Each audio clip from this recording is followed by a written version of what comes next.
Habatus Renungan Harian Anak. Salam, selamat pagi, apa kabarnya? Bertemu lagi di Habatus, hidupku bagi Kristus. Adik-adik, Ibu Yohana akan menceritakan satu kisah di Alkitab dari 1 Samuel ke-25 ayat 2-44. Kita akan bercerita tentang Nabal, Daud, dan Abigail.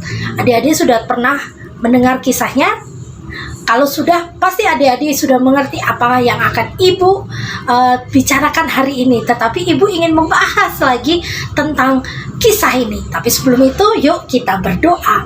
Tuhan berkati kami dalam pelajaran hari ini supaya kami mengerti, memahami, dan melakukannya dalam hidup kami.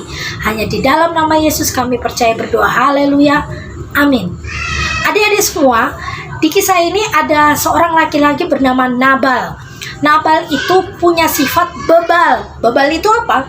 Bebal itu tidak bisa dikasih tahu. Bebal itu semaunya sendiri. Tidak mau dikasih solusi, dinasehati dia tidak mau. Semaunya sendiri, pokoknya egois. Nah, itu Nabal. Tapi Nabal mempunyai istri yang baik hati, namanya Abigail. Abigail ini perempuan yang baik hati, yang tunduk pada Tuhan. Tetapi punya suami seperti itu. Suatu hari Nabal itu sedang mengadakan pesta pemotongan bulu domba. Daud ingin meminta bagiannya karena Daud merasa bahwa selama ini Daudlah yang menjaga gembala-gembala Nabal saat di padang, sehingga gembala-gembalanya tidak diganggu oleh pencuri, tidak ada perampok, dan tidak ada binatang buas. Nabal tetapi tidak mau memberikan sepeser pun karena dia merasa bahwa ini punya saya. Dia tidak menghargai pekerjaan orang lain. Akhirnya Daud marah. Daud punya rencana untuk membunuh dan menghabisi seluruh keluarga Nabal. Tetapi salah satu pembantunya Nabal menemui Abigail dan bercerita begitu baiknya Daud kepada mereka.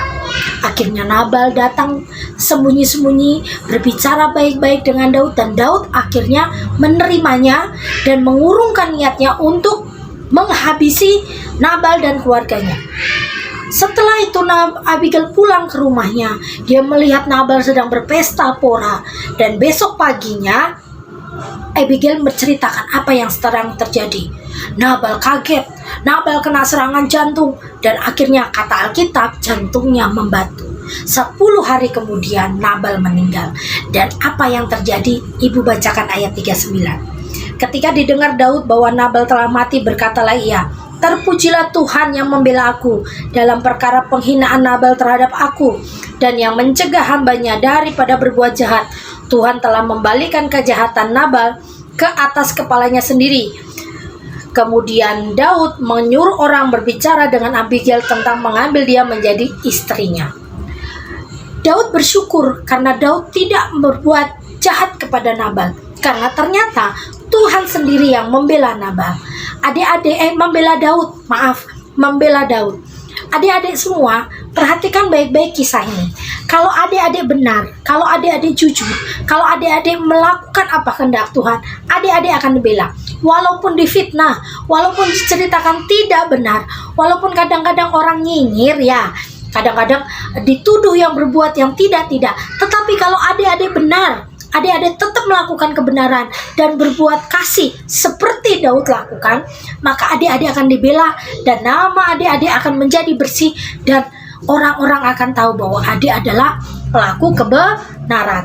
Adik-adik semua, perhatikan baik-baik bagaimana adik-adik hidup. Jadi jangan berbuat nakal, jangan sesuka hati, jangan hanya mau menangnya sendiri. Adik-adik juga harus dengar-dengaran, adik-adik juga harus mau mendengarkan nasihat orang lain.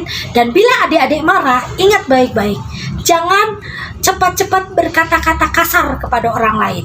Jangan cepat-cepat mengambil keputusan, karena nanti seperti Nabal cepat sekali mengambil keputusan waktu dia marah, dan akhirnya Tuhan tidak berkenan, malah Tuhan memberkati Daud. Adik-adik semua, Ibu berharap semuanya pada mengerti, memahami, dan melakukannya dalam hidup adik-adik semua. Ingat baik-baik untuk tetap berbuat hal yang benar, bukan hanya baik tapi benar, supaya adik-adik diberkati dan menjadi pemenang. Oke, hari ini cukup sampai sekian, kita akan berdoa.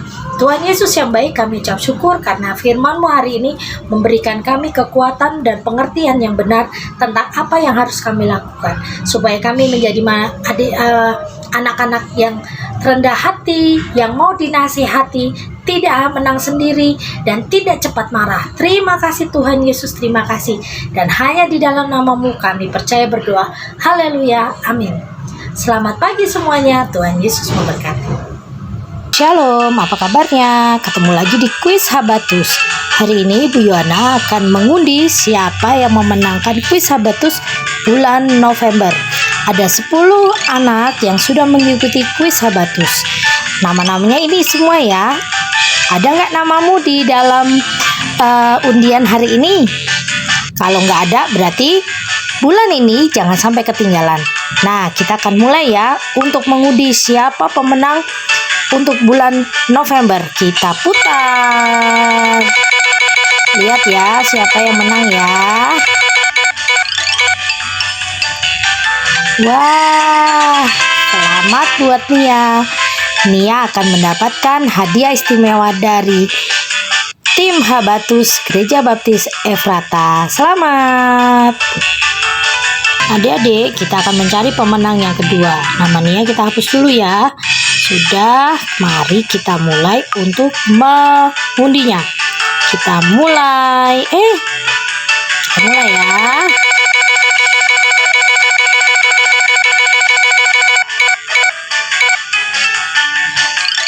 Wah, selamat untuk Talita.